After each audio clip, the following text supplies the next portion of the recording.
A breakup can feel like a quiet collapse.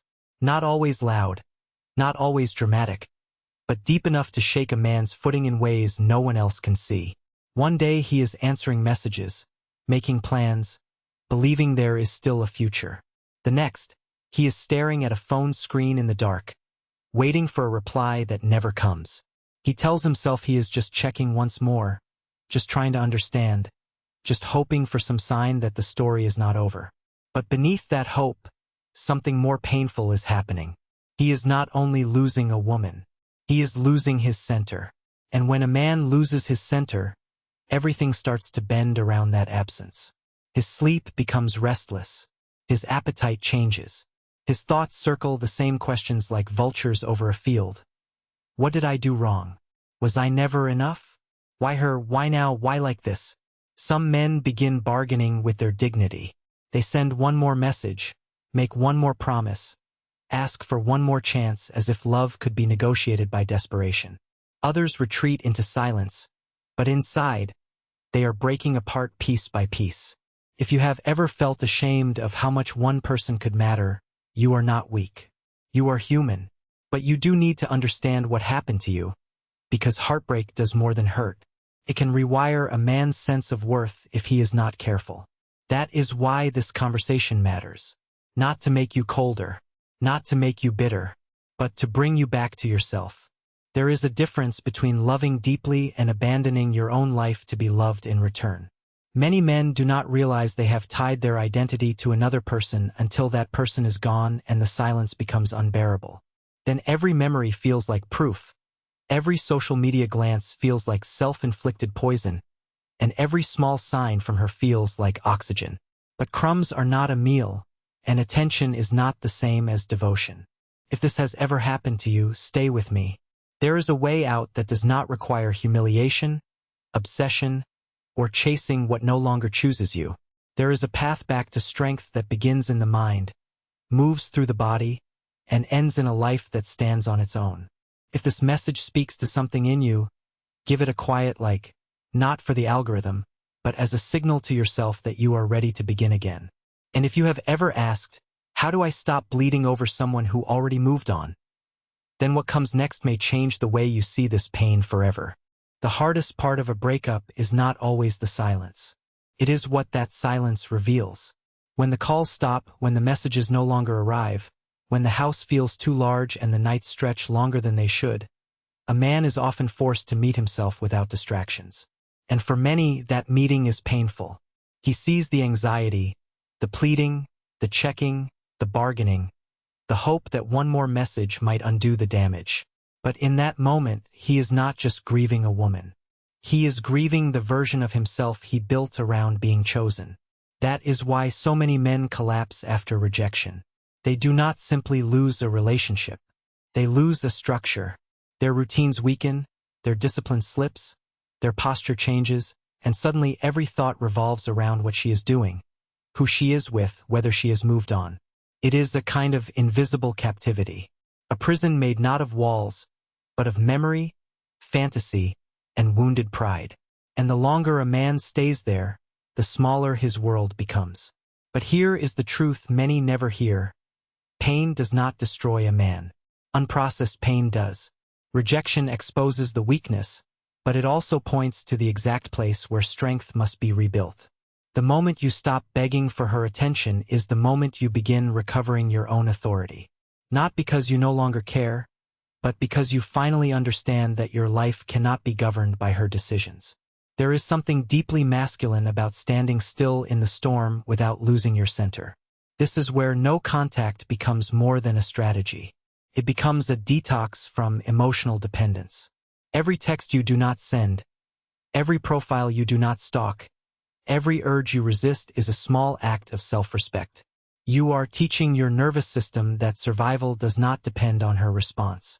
That lesson is uncomfortable at first, almost unbearable for some, but it is also liberating. The heart needs time to stop reaching for what hurt it. And while the mind is learning restraint, the body must be brought back into the fight. Go train, walk, lift, sweat, fix your sleep. Eat like a man who intends to live with purpose. Because heartbreak weakens the body before it destroys the spirit, and rebuilding must begin where the collapse started. The same man who feels powerless in the dark can become dangerous in the light, not to others but to his own weakness. Tell me, if you were alone with your future for the next 6 months, what kind of man would you choose to become? The first battle after a breakup is rarely with the other person. It is with your own mind. One minute you are trying to breathe normally, and the next you are replaying old conversations, reading between the lines, imagining what she is doing, who she is with, whether she has already moved on. That kind of suffering has a way of making a man feel smaller than he really is. Not because he is weak by nature, but because his center has been pulled outside of himself. This is why so many men collapse after rejection. They do not just lose a woman. They lose structure. Their mornings feel empty. Their appetite changes. Their sleep becomes shallow and restless. They stare at the phone hoping for a message that may never come. And the most dangerous part is how quickly they begin negotiating with their own dignity. One more text. One more apology. One more attempt to prove their worth. But the truth is, every time you chase what is already gone, you teach your nervous system that your peace depends on someone else's permission.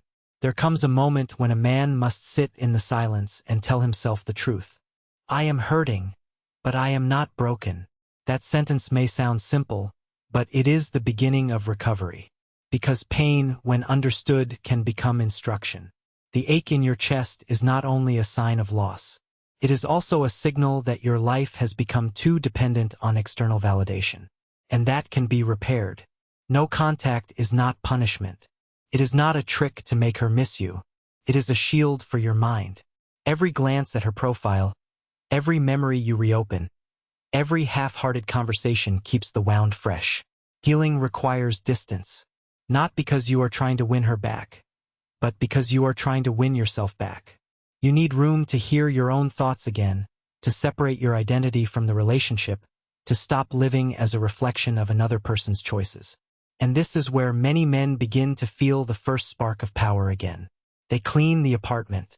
They go for a hard walk. They return to the gym. They make a budget. They answer messages with calm instead of desperation. Little by little, they remember that respect is not begged for. It is built. Not overnight, not through speeches, but through daily discipline. If this is speaking to you, take a quiet second and give the video a like, because this is the kind of truth most men need before they can heal. And ask yourself honestly, what part of you is still waiting for someone else to give you permission to move on? Because once you answer that question, the next step becomes clear. The first real battle after rejection is not against her. It is against the version of yourself that starts negotiating with pain. That man wakes up in the middle of the night, reaches for his phone, and tells himself he is only checking one thing. Then he sees her name, her smile, her world continuing without him, and something inside him folds. That is the moment many men mistake longing for love. But longing, unchecked, becomes dependency. And dependency does not restore dignity. It slowly drains it. This is why no contact matters so deeply. Not as a trick, not as a game, but as a clean break from the emotional drug that keeps you weak. Every text you send, every hidden glance at her profile, every attempt to be noticed is like opening a wound just to prove it still hurts. A wounded man cannot heal while he keeps pressing on the injury. He needs silence. He needs distance.